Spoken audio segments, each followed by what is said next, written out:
everyone. Welcome to NEPA Story. I'm Kylie Montigney, and as your host. And today's guest, we have Casey Crusemire. Cailey is a driven and passionate mental health professional committed to advancing social justice within the mental health care system.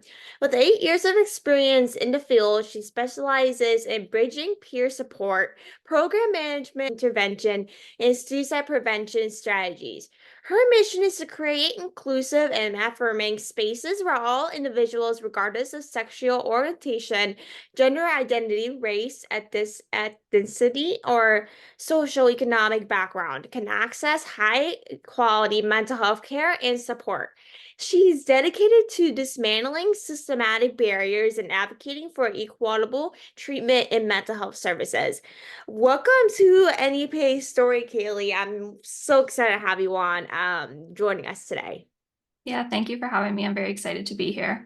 So to start off, if people are not familiar with you and kind of want to more kind of about you, kind of can you tell us maybe a little bit more about your work and everything you're doing? Yeah, definitely. So I currently work as a mental health professional. I'm also a certified peer specialist.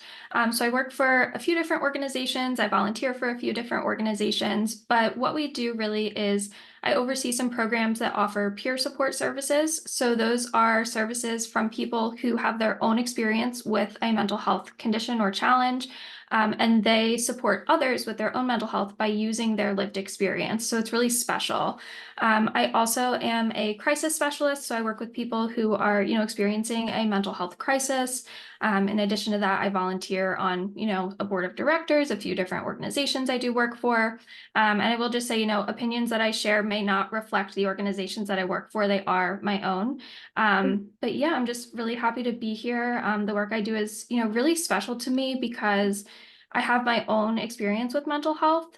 So my own experience started when I was around 12. I struggled with mental health. I really, lacked support because my family didn't really understand mental health.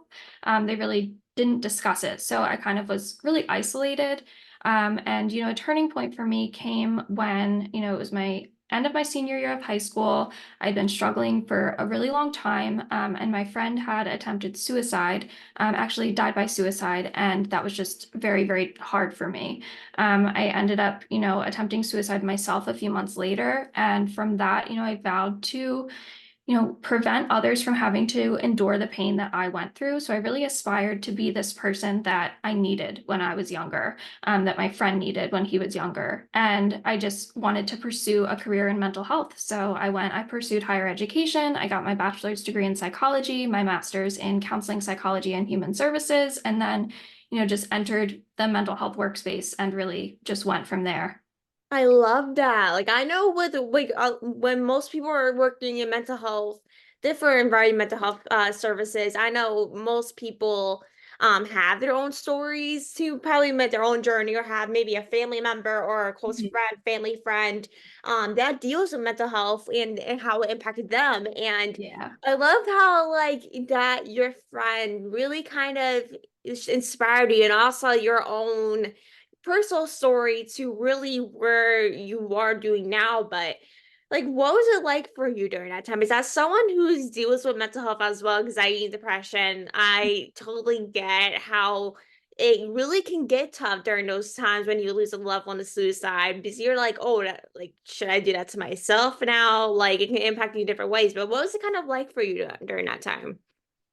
Yeah, it was just very, very isolating and very lonely because even though I had, friends and family members who really cared for me, the only thing I could really see was the pain I was going through. And I just didn't see an end to that pain. So that's why I ended up attempting because I didn't see the other side. I do now, I may still get an occasional thought like, oh, I don't want to be here anymore, but it's something I can work through and I see the other side, right? So I see, okay, things do get better. I can be happy. But it's just very, very isolating when you're in that space. A couple other things like I would deal with, like just physical sickness. Like I would feel sick to my stomach all the time. I would get migraines all the time because I wasn't taking care of my mental health. And so that was manifesting physically. So it's just a very weird space to be in where I was just not happy. I was sick all the time. And it's just so, devastating. It's so lonely when you feel like a burden to people, right? Like I could reach out to my friends and family, but I felt like I would be bothering them, like I would be annoying, like they wouldn't want to deal with my problems. I know now that none of that was true, but it was just very, very, very lonely. Yeah, I honestly have doubt like with the same way, honestly, the same way you felt. Because oftentimes, like when I'm having those one of those moods, I'm like, why? I kind of want to ask people for help. I'm afraid that I'm going to annoy them. Like they won't like this. You just don't want to seem annoying as a person. Mhm. Just annoy them, rely on them for your own sake. And honestly, when I was growing up, and obviously now, I realize that when I'm stressed or when I'm, exhausted from maybe working or having so much on my plate, I realized that I would get sick when I'm exhausted and stressed, and then Mhm. which will lead me to get very sick. Yeah. And when I get, sometimes, which is very often actually, that I would lean on to get very sick from being exhausted and stressed at the same time, is of course when those two come together, it does not work out very well. Mhm. And so when those things happen, you already know, like, oh, I'm sick because I'm exhausted. I need a break. But when Yeah. you have like one of those moments, it's honestly very hard to feel like, okay, I don't want to know my family or my friends, but you just like you want to have someone to talk to, and besides feeling lonely and actually get your mind off it. But you just I know a lot of people, including myself, oftentimes don't want to annoy people when you're Mhm. in one of those periods in your life. Yeah, yeah, it's very hard. And I think it's important to remember that, we're not annoying people, right? It's so hard to get past that thought of, oh, I'm just being annoying. But people care. Like these people wouldn't be in our lives if they didn't care about us. And they would so much rather, sit down with us, talk about what we're going through, than have us dealing with this on our own, right? So Mhm. it's so important that people are able to reach out and that other people recognize when their loved ones, their close friends are struggling so that they can reach out to kind of say, hey, what's going on? So that you don't have to feel like a burden when you're reaching out. The person can just come to you. Yeah, for sure. Because I know like when you're reaching out to your family, like your family's obviously there for a reason. And even if you like call them, be like, hey, like I'm struggling, can I talk to you? Because of course your family is really the main factor in your life. And I'm sure they will want to know what you're feeling rather than you struggling and end up hurting yourself. That's Mhm. because you're afraid to talk to someone about how you're feeling. Yeah. And that is honestly a big case from people that I talk to is like they're afraid to talk to people just because they might feel annoying or they feel guilty about how they're feeling. But everyone of course takes mental health differently. Mhm. But I know like mental like whatever you're feeling, it's not like it's not annoying or bad how you feel because of course, you're dealing with something that I'm sure a lot of people felt before. And I know there's obviously a lot of resources out there that I'm gonna ask you in a little bit. But Mhm. it's honestly, with mental health, that's a part of it is you feel alone to the point where your family doesn't want to be there for you, or you just don't want to be annoying, but that's always not the case. Yeah. But what type of mental health things do you see often as a mental health professional? Yeah, well, I'd say that, from personal and professional experience, I kind of has seen it all, right? But I think the most common thing that we can all relate to that I see quite often is stress, isolation, and loneliness. And while these might not necessarily be like mental illnesses, they are symptoms of mental health conditions, right? So just because you're experiencing these things doesn't mean you're struggling with a mental illness, but you're still struggling with something. Those are hard. And I think that people are really struggling to find connection in this day and age. And it's just so important that, we're able to reach out for support in these moments and recognize that we're not alone, right? So studies are showing that, 1 in 5 adults and, about the same in children, 20% of children live with a mental illness. So we see this in like depression, anxiety, bipolar disorder, personality disorders. People are really struggling and they feel like they're going through it alone. But with 20% of people experiencing a mental illness, we're really not alone. But yeah, I'd say that, isolation and loneliness are some of the biggest things that I see among people today. Yeah, I honestly see that as well. Like honestly, from previous experiences, sometimes I will honestly feel those symptoms when I'm like just for a couple minutes, I'm like, what am I thinking? Like just go Mhm. like just find some connections that actually make you feel less isolated. Because sometimes you just do that for a couple minutes, then it's all gone. It's Yeah. also maybe sometimes those things are honestly caused by thoughts. Because of Yeah. course you're the one that's you're thinking. You're the one that's thinking. You control your thoughts, and sometimes those emotions will cause those thoughts. So it really is kind of how you really think and how you approach everything and kind of get out one of those moods when you are thinking about being isolated. Yeah. Like, honestly, with having those 20% of mental health spaces, it really, when people hear that they're going through the same thing as you, it makes them feel less alone. But Yeah. obviously, when you say 20%, I'm like, that's crazy to think Mhm. like, oh, people, there's a lot of people that actually deal with the Mhm. same thing as maybe someone that lives, down the street from me. You know what I Yeah. mean? Mhm.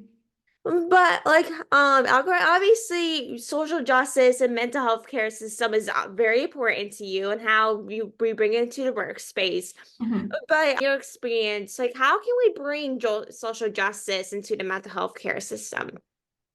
This is a huge question, and it's something that, does take a lot of work, and there's a lot of parts to it because we're reworking these systems of care that have been in place for like hundreds of years, right? They've been in place for a long time. So bringing social justice into the mental health care system does involve addressing like systemic barriers, inequalities to mental health care, because we have to ensure equitable access for all of these services for all of the individuals, regardless of their background or their circumstances. And I think, to start, it's really important that I recognize like I am coming from a place of privilege when I talk about this. I am a cisgender, heterosexual white woman, and that does bring me into this space from privilege, right? And that's not necessarily a bad thing. It's just something that if I want to address social justice in this space, I have to recognize that. Hmm. So we do this by, equitable access. So we have to ensure that everyone has access to quality mental health services. So that's not just like any type of mental health services, but services of quality that people are actually benefiting from. And that's everyone, regardless of their socioeconomic status, their race, gender identity, sexual orientation, any other factors. Everyone should get the same quality and good quality mental health services. Um, Within that quality service, we want to make sure that, we're providing culturally competent care. So this is really the key is culturally competent care, because as a provider or a mental health professional, if you go in and you expect your clients to educate you on their background, you're really providing a disservice to them.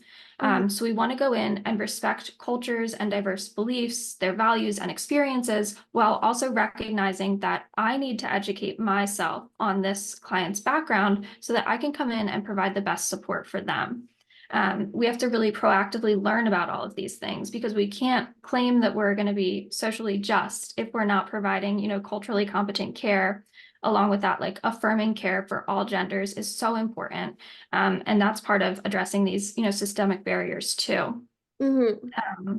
There's, so many pieces to this. So also like trauma-informed care, in my opinion, almost everyone has experienced some type of trauma, right? Hmm. So we can't provide this socially just care if we're not addressing the trauma that lies beneath that, the barriers that lie beneath that. So, like things like food, housing, insurance, like if people don't have access to quality food, housing, healthcare, they're not necessarily going to be able to address mental health because these things may be driving their mental health. So if I go in and say, oh, I'll provide free therapy, but what someone really needs is food on their table to be able to, feed themselves and their children, free therapy might not help that. So in my opinion, like the socially just healthcare system is serving the entire person. We're not just serving their mind. We're making sure they can eat quality food every day, that they don't have to worry about where their next meal is coming from. We're making sure they live in a home that they feel safe and comfortable in and free to be themselves. We're ensuring their access to, this culturally competent care is, this high standard of care that we need to be providing, and we are making sure they're able to access and that it doesn't cause a financial hardship. So there's just so many pieces to this. I could go on and on for hours. but it's really just respecting the person for who they are and providing care that they need and not the care that we think they need. You are so correct. Because of course, with people that come into therapy or into your services, they might not have, the money to afford therapy. They might only have money to afford housing or afford food, but they can't afford therapy. And that's something that happens a lot of Mhm. people. And with having access, like sometimes as a professional, you want to make sure people have access to therapy, not only for their minds, but also for themselves, like you said, just because it's not only impacting their mind, but it's also Mhm. impacting them as a whole and as a well-being. Because of course your mind controls how you do things, but of course with living you need it to live every single day to take Mhm. care of yourself and also take care of your family, but sometimes you might not have the money to put food on the table or to live in a nice apartment or to really afford therapy, or whatever you want to try to afford. So sometimes looking for different professionals always works out, like you said. Mhm. But what are some resources people can use if they're dealing with some mental health issues like anxiety or depression?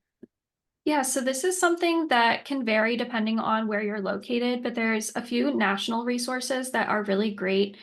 So there's 988, that's the National Suicide and Crisis Lifeline. People can call if they're struggling. They don't have to be suicidal. They can just, call. They also have a text feature.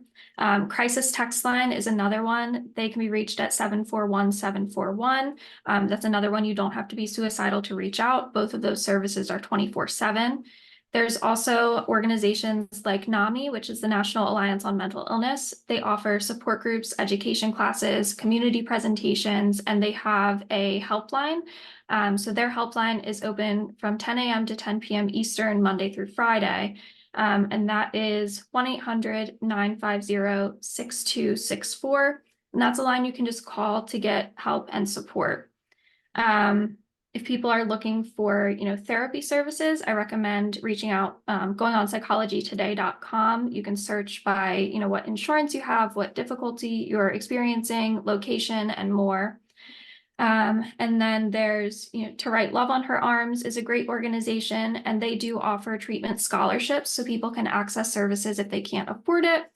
And then a couple other things, if someone's, doesn't necessarily need resources for themselves, but wants to learn more about recognizing signs and symptoms of, mental health conditions or suicide, there's mental health first aid, which is a training, and there's question, persuade, refer, or QPR, which is a training. So all of those are really great resources that people can use. Great, thank you. And to wrap up with this episode, like how can people connect with you if they want to learn more about you or to connect with you? Sure. So they can reach out on my LinkedIn. So that's just my name, Cailey Crusemire. I can spell it because it's a difficult spelling. So it's Cailey, and Crusemire is Crusemire. And then the best email to reach me at would be ccrusemire@yahoo.com. And I just want to say that neither of these are monitored 24/7. So if someone's reaching out because they need support, I would recommend, 988 or crisis text line because they are 24/7. But happy to, connect with people to talk more about, yeah, me and the work that I do. Awesome. So make sure to go check her out. I will put like your information down in the description so if people can find the link. I know links and what might be easier for a lot of Yeah. people. But I really appreciate everyone listening. Make sure if you're dealing with a mental health crisis, just make sure to get help and talk to people. That is really important. And I know if anyone is looking to reach out to someone, me or Cailey will be happy to talk with you. No matter if we might know what to say or what to do or just don't know the information, just so feel free to reach out.